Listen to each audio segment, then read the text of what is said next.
नमस्कार मंडळी, कसे आहात? मजेत ना? आज आपण चविष्ट अशी मिरचीची भाजी ही कशी करायची ते पाहणार आहोत. चला तर आपण आता रेसिपीला सुरुवात करायची आहे.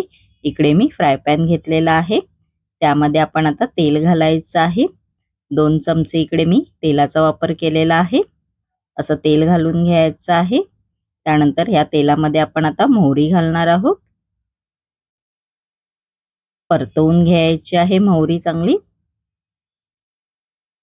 त्यानंतर या तेलामध्ये मिरच्या घालायच्या आहेत.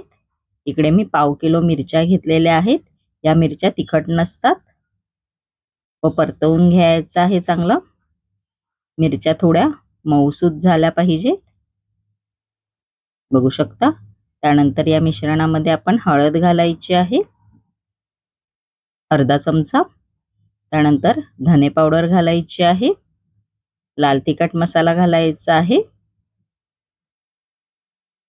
व चांगलं परतवून घ्यायचं आहे 1 ते 2 मिनिटं.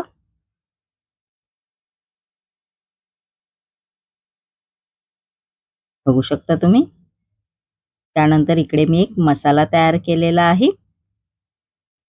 त्यामध्ये मी बडीशेप, जिरं आणि धणे असं वापरलेलं आहे व त्याची अशी पावडर केलेली आहे, जाडी भरडी बघू शकता. ती आपण त्याच्यामध्ये घातलेली आहे व परतवून घ्यायचं आहे, बघू शकता तुम्ही. त्यानंतर याच्यामध्ये चवीनुसार आपल्याला मीठ घालायचं आहे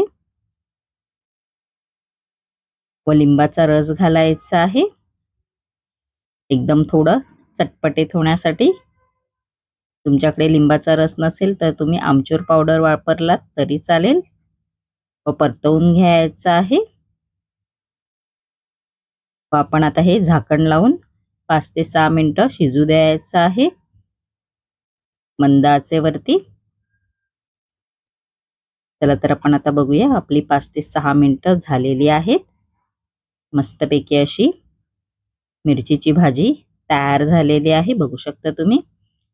4 पोळ्या जास्त खाल अशी एकदम भारी चविष्ट लागते. माझी ही रेसिपी जर तुम्हाला आवडली असेल तर नक्की माझ्या चॅनलला लाईक, शेअर आणि सबस्क्राईब करायला विसरू नका. धन्यवाद.